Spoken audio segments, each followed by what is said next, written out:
Hi, good morning, everyone. My name is Trisha Tate, and you're here with us on the LinkedIn Live series, Dancing with Numbers.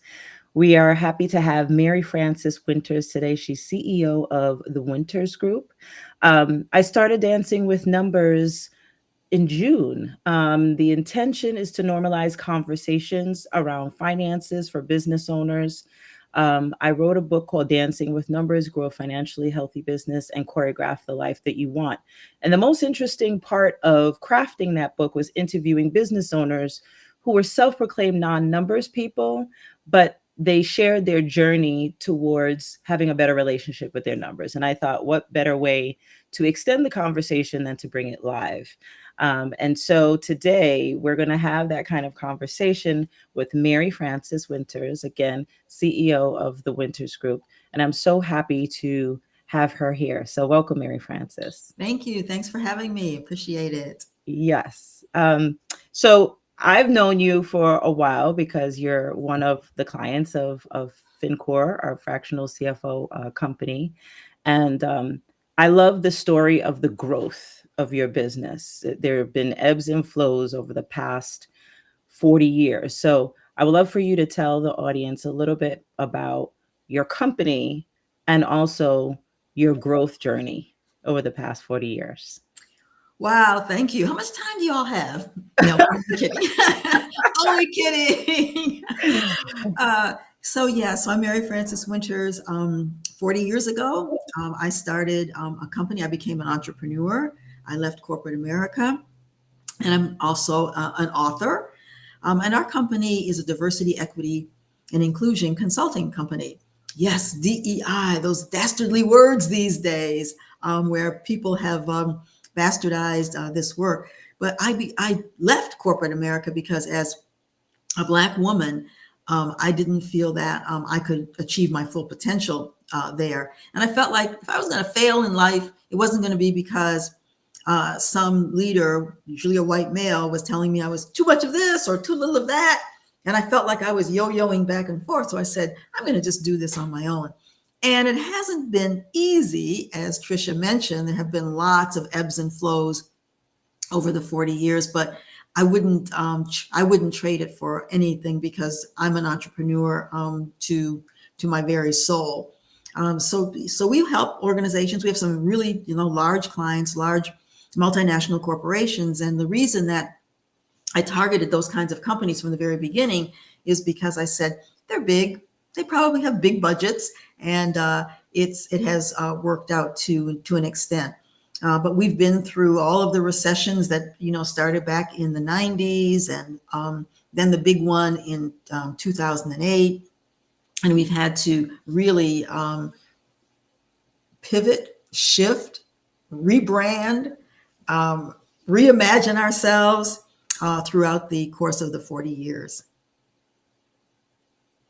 And what is striking to me, of course, is you're a Black woman-owned business that has survived all of these ups and downs for the past 40 years. In the pandemic, I think they said that 40 something percent of Black-owned businesses at the time had closed because of the pandemic, and you rode through that. So, to what do you attribute the growth? So, I know we talked about when you started your business, you started as a marketing research analytics firm, then you grew to a certain size and you had a wonderful space. And then there was a retrenchment because of recession. And then there was another need and you grew to another size. So to what do you owe, I guess, your staying power, your ability to shift back and forth during those times? Yeah, I think it really is the ability to anticipate market shifts. And you can't always anticipate. Like you said, we started as a market research company. However, I did have a background in affirmative action, which is an allied field to diversity, equity, and inclusion. So I did have that background. And then clients, while we were doing the market research and collecting survey data, primarily in the area of customer satisfaction and on the marketing side, clients started to ask us, can we do surveys on the employee side? And so we said, sure. So we started to do surveys that had to do with employee satisfaction. They called it that back then. Now they call it employee engagement. fancy words these days. And so then our clients started to say, well, can you segment that data by race, by gender, by those demographic variables that were becoming important because the Civil Rights Act of 1964 had passed, and even now we're in the 80s now. When I started the business, they were still getting their arms around what does all of this mean and how do we really understand how we're treating those employees who had been pretty much excluded. Those segments had been excluded from employment before the Civil Rights Act. So we started to analyze the data by race, by gender, and those other kinds of variables as they collected the data.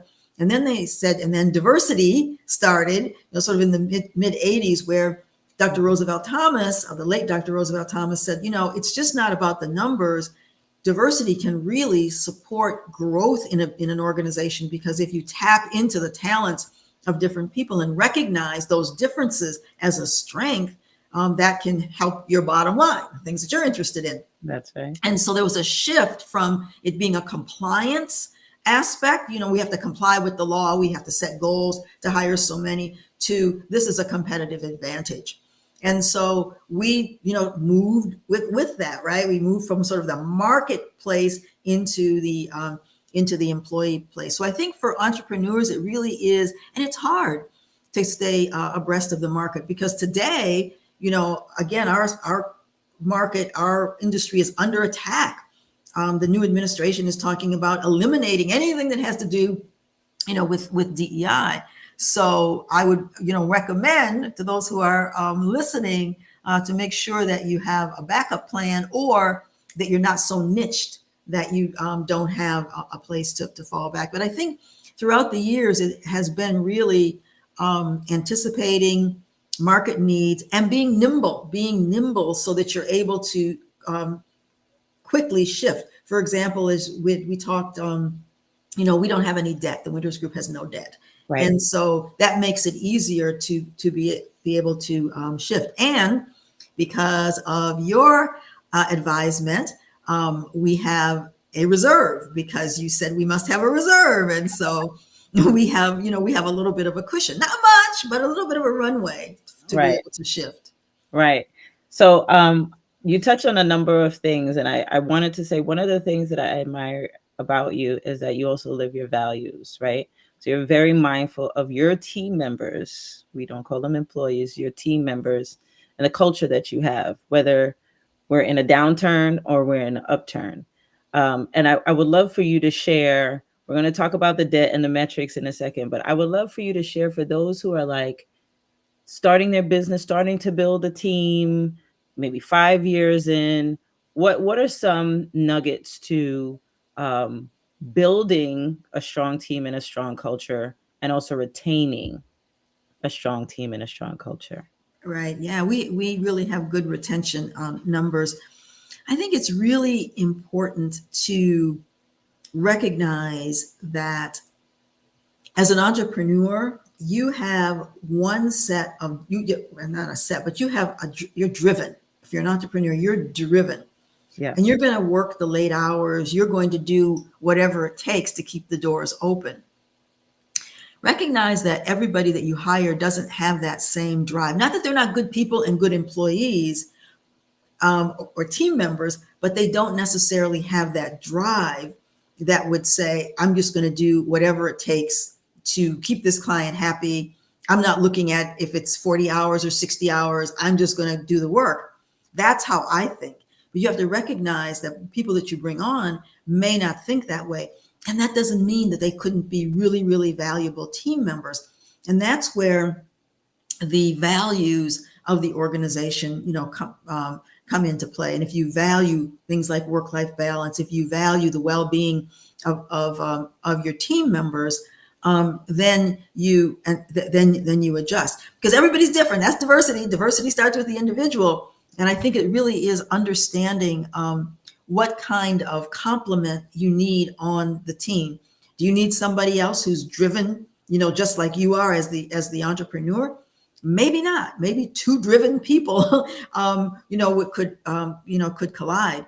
But I think one of the mistakes I probably did make early on is not really taking into account what those differences really meant on a day-to-day basis. Mm, mm. So one thing you said that was important, and one of the reasons why your business grew as a DEI business, was diversity was seen as a competitive advantage, right? Mhm.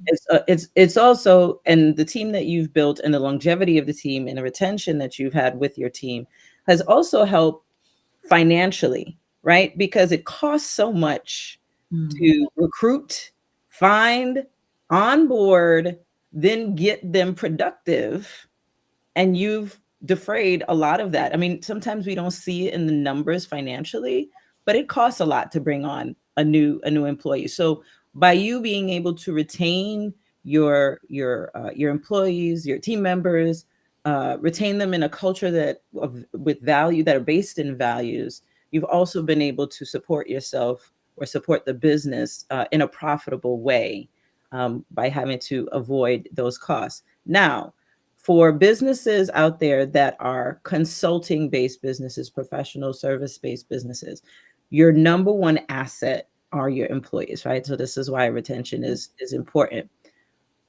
But when there is a downturn, you might have to make some decisions around employees that feel difficult. Um, so how has numbers, especially in this environment where DEI is under attack and revenues are under attack, how have numbers helped you make decisions during tough times? Oh yeah, that's been really, really important, and you've been so helpful with that. We didn't look at billable hours in a very consistent way, but a professional services or a consulting firm, and the big ones do it in a very, very, they're very precise. Deloitte and Ernst and Young, they're like the billable hours. Billable hours are everything, Yes, right? yes. So we had to be more consistent and more intentional. And you supported us in developing a process for billable hours. And you, as you well know, our team resisted. They resisted for a long time because they were in a culture, kind of a culture of optionality, I would say. Not optionality about the work, but just sort of because people who do this kind of work often are passionate about the work, Yes. but they're not necessarily passionate about finding the work or getting into standard operating procedures and things like that. They just want to do the work. So that was a culture change and a culture shift. So if I had it to do over, we would have started way back when, so that people came on board, they would know this is an expectation. But yes, when we look at billable hours and profitability of various projects, which you've helped us with as well, to look at every single project. We weren't doing that before you came on. I wasn't looking at every single project from the perspective, is this project profitable? I looked more at cash flow. Yeah. And do I have enough money in the bank to pay all of the bills and, to have some left over at the end of the month? And so if my cash flow was good, but as you well know, and those listening probably know, cash flow and profitability are two different things. So the profitability wasn't always there, and I wasn't always as persistent, or as diligent. Diligent is probably the better word. As diligent looking at the profitability. I was looking more at cash flow. I do a talk called The 5 Financial Mistakes That Ruin Small Businesses, that make or break small businesses. And one of them is not measuring performance. The health of a business, to your point, is not just about profitability. Is the company profitable? Is the company solvent, meaning the balance sheet is in alignment? And is it cash flow positive? And to your credit, you did focus on a very important metric for all business owners, no matter the size. You're $50,000, $5 million, $50 million, which is cash flow and your run rate, right? How many months of cash do you have sitting in the bank? So before I even came on, you had that practice in place, which is a wonderful thing. And many business owners don't have that in place. But when you have, and then you looked at profitability, which was also important. But depending on your business and your industry, there are other metrics that are super important. And for those of you out there who have consulting companies, professional services companies, the billing rate, not the billing rate, sorry, your billable hours versus non-billable hours. Tracking those two things is really important by employee because it will let you know at any given point when the ratios are off. So if you're starting to see more non-billable hours than billable hours, Mhm. it's an indication of a number of different things. It's not necessarily that, revenue is down and people aren't doing things, but people might be, over capacity working on product development or R&D, which is good for the business, but you're not necessarily working on bringing revenue in the door. So that is something we implemented with the Winters Group.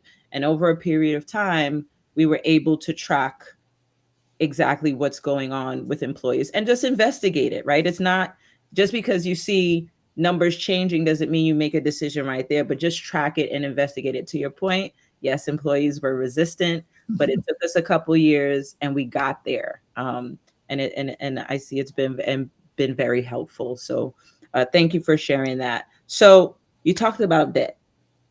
And when I was doing research for my book, Dancing with Numbers, and in the 8 years that I've been in business, I've interviewed over 100 women business owners.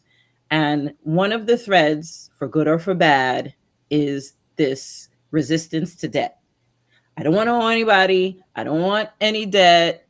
Now, to our benefit, we are great when we get money, venture capital, debt, investor money, but we don't want to hold on to any debt. And sometimes debt can be helpful and useful for the growth of a business. So I would love for you, I know the inside scoop on this, but I would love for you to share why, you've decided not to take on debt for many years before, we came on as your CFO.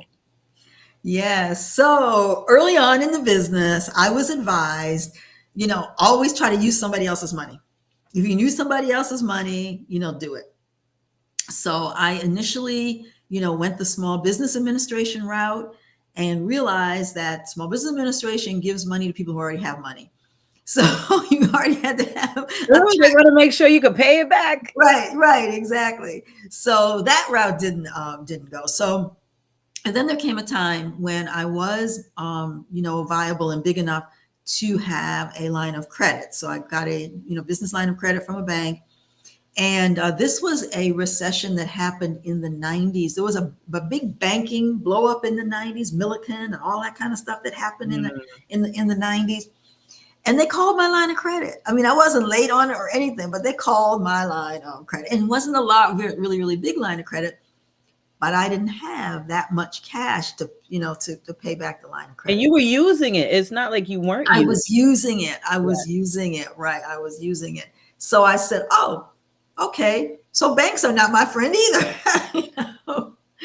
So I decided, so it wasn't that, and I do think that oftentimes people of color may have an aversion to debt because that's how we were raised, right? Many of us were raised in homes where, we didn't have a lot. And so we didn't want to, we didn't want to have a lot of debt. It was a just in time kind of a household. I remember my dad was a laborer all of his life. He worked for DuPont.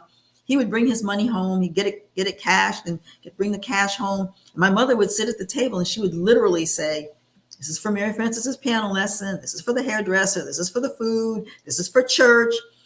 And then for my dad, she'd say, and this is for you. He would get whatever was left over. And there wasn't much left over. That was my grandparents too. That grandpa would bring in the money and my grandma would be in a ledger like, this is for this, this, and this. Right, exactly. Yeah. So I think I think it's an attitude, it's an attitude about money. We hear about the billionaires who leverage and all of that. And we didn't have that kind of financial acumen. So once the bank called my line of credit, that was it for me. I said, okay, no more of this.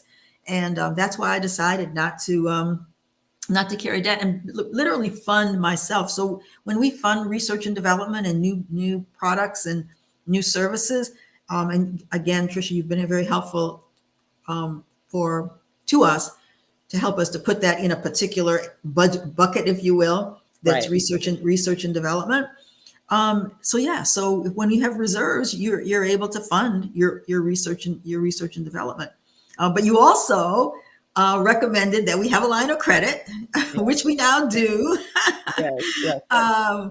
So, it's better to have it and not need it, right, than to need it and not have it.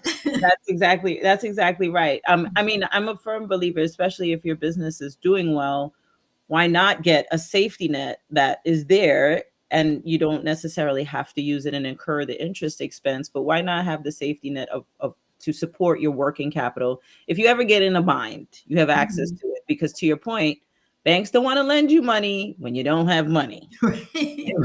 They want to make sure that you can pay it back. And I'm glad that you were able to I was able to allay your fears a bit, and you were able to take on the line of credit. But again, I am also very happy that you all maintained cash flow because to your point, a lot of business owners have ideas for growth, right? Growth and scale. Not all of them are financially feasible, but the biggest issue is they don't have capital. They don't have capital to implement them, and they're dependent upon somebody else's capital in order to make it work or even make payroll and those sort of things. So you have had many months of cash flow. It has really supported you during downturns. And we have been able to figure out how to turn expenses into an asset. And I mean, this is not creative accounting, folks. If you are out there and you are spending on research and development for new products and new service offerings, the expenses or the money that you spend towards that from a financial perspective can be sit on your balance sheet and be considered research and development, which is an asset as opposed to an expense. So that was a little note for the moment. You touched on your story in childhood. So I like to ask every business owner that we interview, what was your earliest memory of money? You shared a bit about it. Who taught it to you? Um, what was the lesson? And then how does it show up if you can think about it? How did that show up in when you started your business, your attitude towards money when you started your business?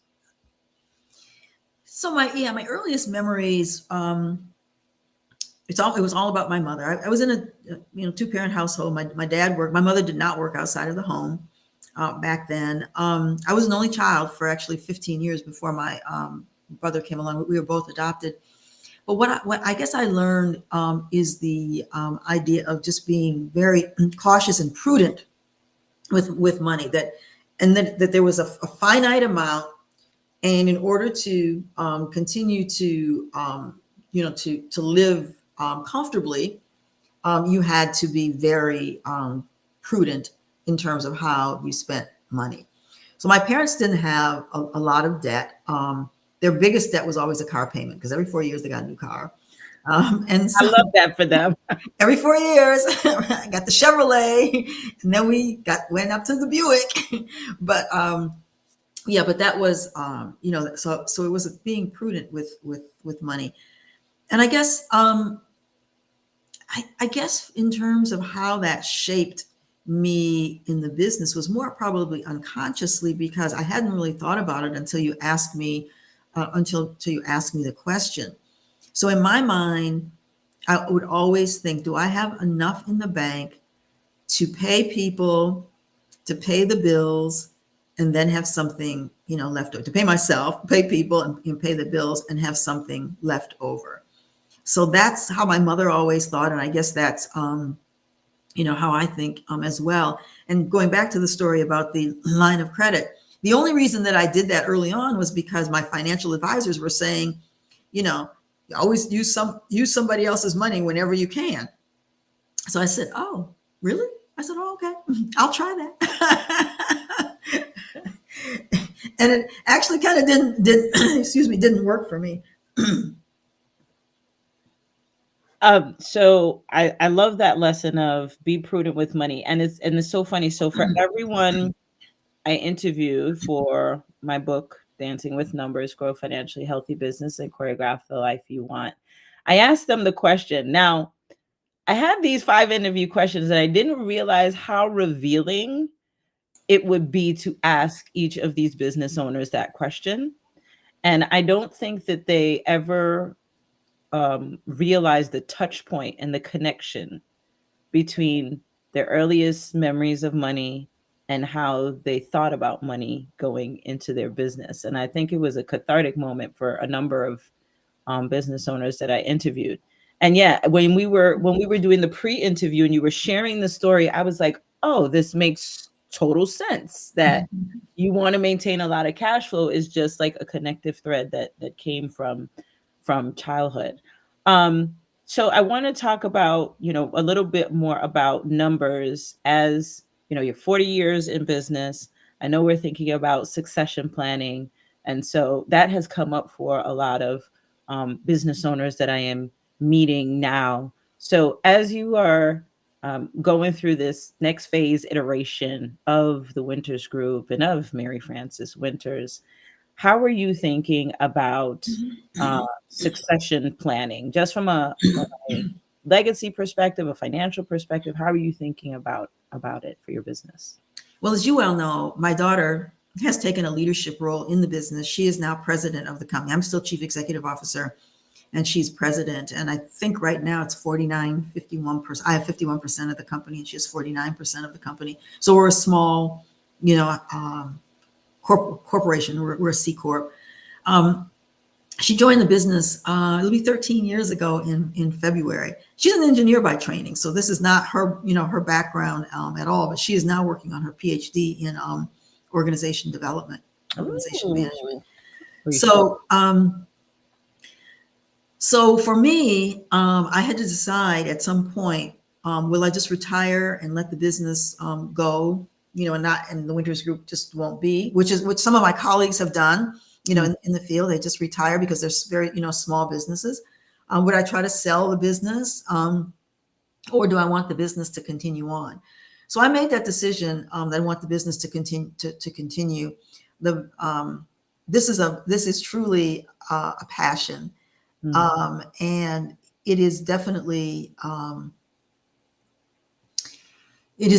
for me a cause. It's definitely for me. The idea that we have a world that works for all, an idea that we have a world that is equitable. That's just a core value to my soul, because I was 5 years old when I first found out that my color made a difference in the world. I had no idea before then. And so ever since that time, I've always been involved in things that have to do with equity, with inclusion, with, social justice. And so I want that to live on. Yeah. And so Marisha also has that same core belief, and probably instilled it in her from a small child, because she talks about how she really started working for the Winters Group when she was 14 years old, or maybe even younger than that, when she was stuffing envelopes and things. So I just believe that the work that we do is so important to continue. It is. So the succession planning that we're doing, and we've been working with financial advisors, with business advisors, with lawyers. And so that's all set. I mean, that's all set up for her to take over. God forbid, if something happened to me tomorrow, everything is in place for that to happen. That's not for everybody. Everybody doesn't necessarily want, to continue their business. But as an entrepreneur, I would advise that you think about it. You think about it often, and you think about it from the time you start your business, and not sort of, 20 years in or 30 years in. Oh yeah, what are we going to do now? You're coming up on retirement age. Oh, okay. Now what do you want to do? So in my case, I've been blessed that, we've known, for a while now that this was going to be the path. And it does help you obviously with your future strategic planning, because you plan one way if you think that, I'm going to retire and the business is going to just, go away, or right. I'm going to retire and someone else is going to take over. Who is that someone else? And everybody doesn't have a family member. And I recognize that there can be a lot of tension in family-owned businesses as well. Right. Again, we are very blessed, and I'm very grateful that we don't have that kind of tension. We get along very well. We respect each other's, opinions and perspectives. And when we do have disagreements, we try to work it out around, how could this work for, for both of us going through. So yeah, so she's a valued, business partner, and has just done an amazing job in supporting the business growth to where we are now.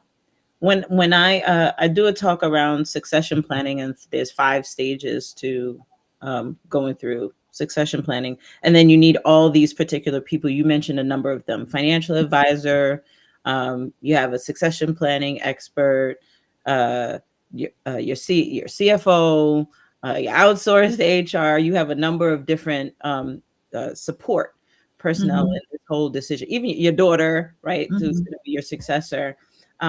When you think about this process of succession planning, what is one of the biggest lessons, or even mistakes you think you made in the beginning, that someone else who's thinking about this should consider?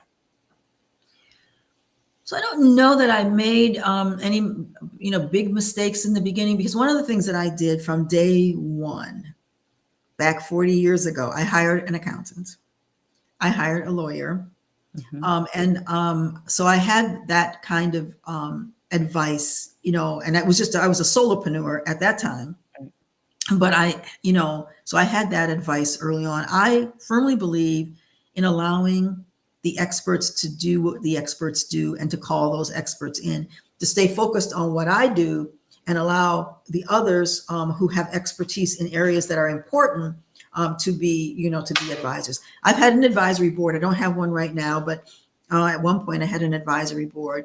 And so that might be something that people want to consider. I think that, perhaps the mistake that I made relative to succession planning was thinking that there was going to be someone who wasn't a part of the family, who I'd brought on. And I was thinking that person was going to be really instrumental in the succession planning. However, that didn't work. That person is no longer with the organization. And so I think that's the other thing for succession planning. You may have the plan in mind of who's going to, succeed you, but that person may have something else in mind. Right. Important to have those conversations. And I guess as you're having your one-on-ones regularly with your team members, and doing performance evaluations, you also get a sense of, like, what are their plans, whether they're with you or they're outside of you. I know we were talking about in the pre-interview, sort of the challenges and accomplishments of being a Black woman business owner, right? That is not lost on me at all. In fact, there's a very small percentage of Black women business owners that even make it to $1 million plus in revenue and have 40 years in business. I didn't ask you this before, but I think I think it's important to ask you, as a Black woman business owner, what are some nuggets, thoughts, that you can share with us about having longevity and having the staying power to be an entrepreneur through all the ebbs and flows for this amount of time? So race matters, gender matters, and no matter what anybody else says, it matters. We have not yet achieved parity in this country. I'll just leave it to this country. We've not yet achieved a respect for Black women, other groups as well. But right now we're talking about Black women. So yes, that's my question, was Black women. Right. Again, because we get criticized often, say, well, this group has a problem. This guy. Okay. I'm not trying to play oppression Olympics. We do. But right now, we're just talking about Black women. Okay. Yes. And so I think that there are still, one of my books is called Black Fatigue, How Racism Erodes the Mind, Body, and Spirit. And I have a whole chapter on Black women's fatigue, and just some of the lingering stereotypes and attitudes about Black women, regardless of your political persuasion. I just want the audience to think about the way Kamala Harris was characterized throughout the campaign. Now, this is not about politics or who should have won and all that kind of. It's just really how she was characterized as stupid. She was character, and she had to be twice as good. She had to have interview. Oh, she hasn't done this. She hasn't done that. She hasn't done the other thing. She hasn't done all these things. Whereas her opponent had done none of those things. So I just think that that was just a really good, if I had it, and we don't have all day to talk about this. Right. I just want to sum it up. And to sum it up, just look at that, at the double standard, right? And so that is what I have been up against as a Black woman, even going after resources, funding, loans or lines of credit. You know what we went through with the current line of credit that we have. Yep. And so it took, I think, 9 months, for it to happen, at least, right? And we had all our ducks in a row. We had all of our ducks in a row. Profitable company, no debt, right? And it still took like 9 months. So I think that, and I'm not saying this to garner pity or anything of the sort, but I think it is against all odds when a Black woman makes it in business. The few of us who squeak through, right? That concrete ceiling, and there's an emotional toll because it is hard. It does require so much more energy and effort. And then when you choose a profession like mine, diversity and inclusion, right? Now maybe I should go back to market research. Right. And analytics. Yeah. Right. But there were certain things about the market research. A Black woman in market research, there was a disconnect in that. Right now, Black women don't do market research. Oh yeah, they do diversity. Right. Right. Yeah. Right. So yeah. So I mean, I think that the reality is that in the corporate world, because we do listening sessions with Black women in the corporate world, and there are still many, many, many challenges, the same kind of challenges that I had. So there are challenges there. There are challenges when you are an entrepreneur. However, when you're an entrepreneur, it's yours. Yeah. And that's the big difference. It's yours. It's going to be hard. It's going to be all sorts of, obstacles, the same kind of obstacles that you faced in corporate America, and then probably some more. But at the end of the day, you can say it's yours, and there's nobody can tell you and give you a performance rating and say you're too aggressive. Oh, you're too angry as a Black woman, and all of the stereotypes that may come. You are truly in control of your destiny. Yeah. Thank you for sharing that. And it was just on my heart to ask you that question in this moment, because I am a Black woman business owner, and I hadn't heard the reference, the concrete ceiling. But yes, it feels like that. It's not a glass. I don't feel like it's a glass ceiling for me, but it had been a concrete ceiling. And I wrote a blog in 2020 during I call it the triple pandemic, right?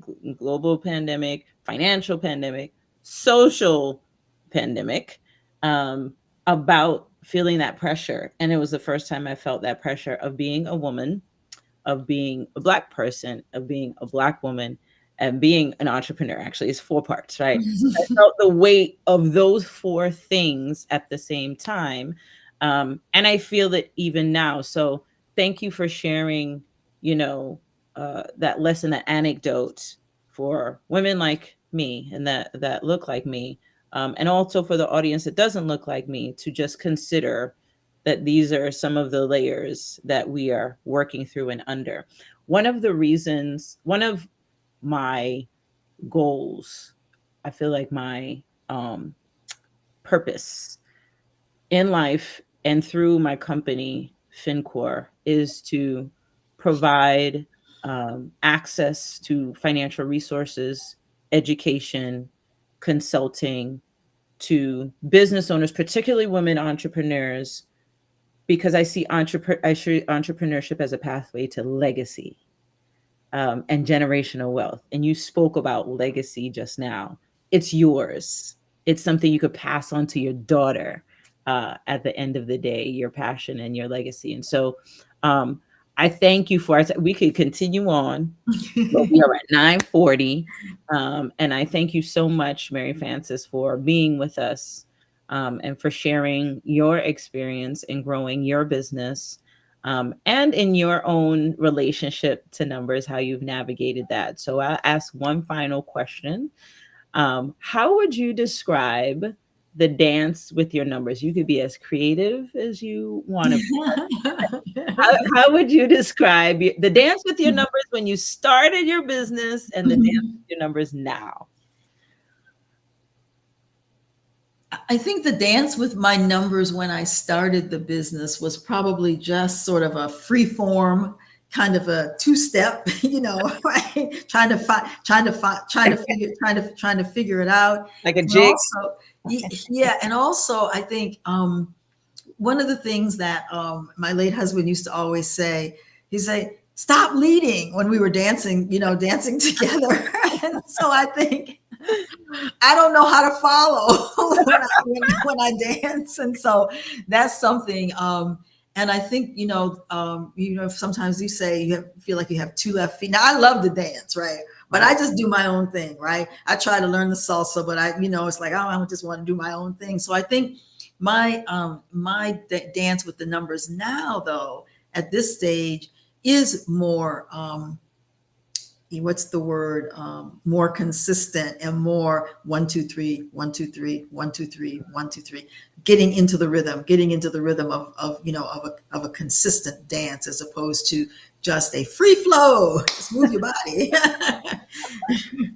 I love that. I love that. Thank you very much. I hope we helped with that, that being more consistent. Absolutely. Yeah. So thank you again, Mary Frances Winters, CEO of the Winters Group. My name is Trisha Tate. I'm CEO of FinCore Fractional CFO Company and author of Dancing with Numbers. Thank you for being with us during this conversation. And of course, if you listen to this conversation after hours and you want to share any comments, questions, please do so in the chat. I want to continue this conversation.